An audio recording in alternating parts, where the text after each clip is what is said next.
Здравствуйте, дорогие друзья! Сегодня мы поговорим о подушке. О том, как выбирать подушку тем, у кого проблема с шеей.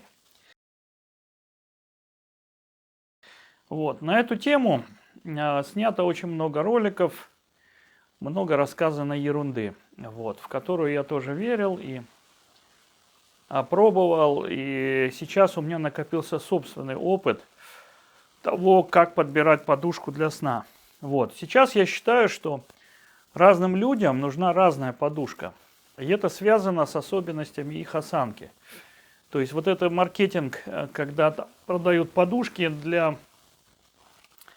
с памятью, с эффектом памяти, еще что-то. Все это полная ерунда. Например, подушка с эффектом памяти, да? На нее ложишься, она запоминает. Скажу, что это все фигня. Все это фигня, она не помогает. Утром встаешь, и шея болит. Но я нашел способ, как спать, чтобы утром шея чувствовала себя гораздо лучше. И сейчас я объясню все эти принципы, и вы все это поймете. Итак, давайте я вам нарисую осанку сутулого человека. Почему сутулого? Потому что шея в основном проблемная у тех, кто сутулый. У этих людей проблема с шеей. И как это выглядит осанка, да? Давайте я вот так вот нарисую.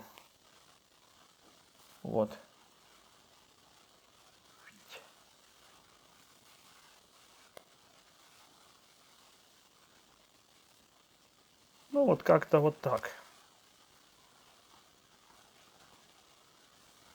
Как-то вот так это выглядит. И давайте я теперь нарисую стену. Предположим, что мы попросим этого человека встать к стене, да? Не очень удачно нарисовал, но ладно. Не суть, вы все поймете. Давайте я увеличу сутулость. И вы можете обратить на такую вещь внимание свое и сами попробовать встать к стене, и вы это увидите, что между затылком, вот здесь и стеной у вас будет довольно-таки приличное расстояние. У вас будет довольно приличное расстояние. А теперь представьте, что такой человек лег. Представьте, что это не стена, а кровать. Мы его просто вот так вот повернули, да? И получается, что это расстояние никуда не делось. Вот оно. Куда оно денется? И раньше, например, я часто читал о том, что, например, человеку надо спать без подушки, надо спать на маленькой подушке и так далее. Но что произойдет, если это расстояние есть, и человек лежит на маленькой подушке или без подушки? Что происходит? Давайте я вам нарисую это другим цветом, да? У нас эта точка седьмого шейного, она неподвижна. И относительно нее будет такой загиб головы. То есть, грубо говоря, у человека будет задрана голова. И попробуйте сами. Если у вас сутулость, ляжьте на ровную поверхность. Вам будет крайне дискомфортно в шее, потому что у вас шея задерется.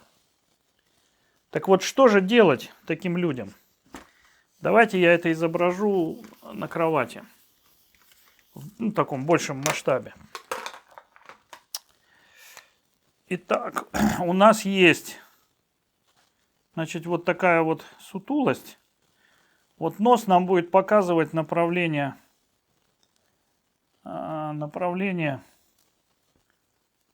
взгляда, да? Направление взгляда. Так чтобы шея не болела, нам нужно сохранить это расстояние. То есть голова должна лежать на этом расстоянии. В этом случае она не будет задираться и шея не будет сжиматься. Более того, если это расстояние чуть-чуть увеличить, то тогда голова у нас ляжет немножечко в таком наклоне. Как бы чуть-чуть. И вы получите положение легкого растяжения. Вот здесь самое главное, что не перебарщивать. Да? Самое главное не перебарщивать. И тогда вы за ночь будете немножечко растягивать мышцы шеи сзади. Таким образом, я сейчас пришел к выводу, что для таких людей необходима большая подушка. То есть подушка должна быть большой, тем более, что она же прогибается, то есть вы берете подушку какую-то, но она под весом головы, видите, она прогибается. Вот, ну, нарисовал, конечно, я нехорошо, но давайте я вот так вот перерисую заново. Вот. Вот вы взяли подушку, и она вот так под весом человека вот так вот прогнулась, да? Вот. То есть вы должны подобрать вот эту высоту опытным путем. Причем для разных людей эта высота будет разная. Вот вы должны найти ту высоту, которая именно для вас комфортна. Вот. Но, как показывает опыт, подушка должна быть не очень маленькая. Тогда вы не будете лежать с задранной шеей. И у вас не будет за ночь шея сжиматься еще сильнее. Наоборот, она будет чуть-чуть растягиваться. Да, но для этого вот этот угол, точнее величина подушки должна быть чуть-чуть выше, чем если вы стоите у стены. Ну, вполне можно измерить это расстояние. Там вы встаете к стене от затылка до стены, допустим. Меряете расстояние, и вот такой высоты должна подушка. Но учитывайте, что подушка сжимается. То есть вы берете больше, а она сжалась.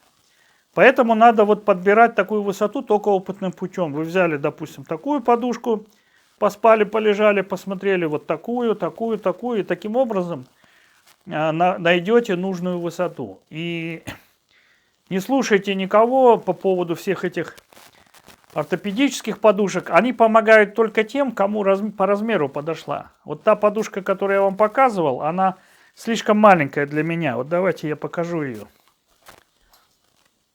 Вот посмотрите. Вот эта подушка всего, смотрите, какой толщины.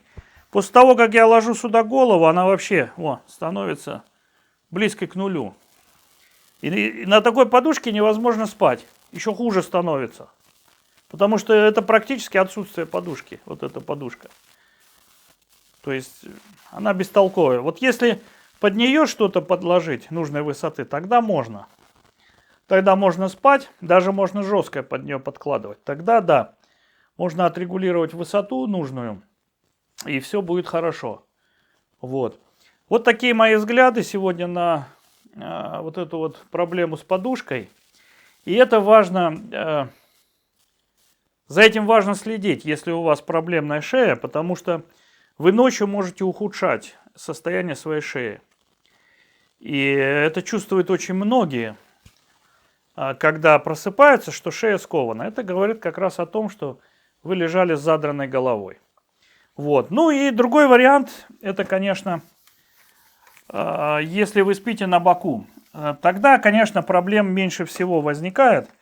Почему? Потому что шея тоже не запрокидывается, не запрокинута. То есть, если вы вот так лежите на боку, то здесь тоже надо подобрать такую высоту, которая позволяет голове сохраняться вот в таком положении ровном с телом. То есть она не должна, получается, вот сюда запрокидываться, вот так. Ну и также вверх не должна вот сюда запрокидываться голова. Да? То есть вот, ну уже запутал. Ну, в общем, вверх-вниз она не должна менять положение, должна лежать ровно. Тогда тоже никаких проблем нету. Вот такие простые принципы по подбору подушек.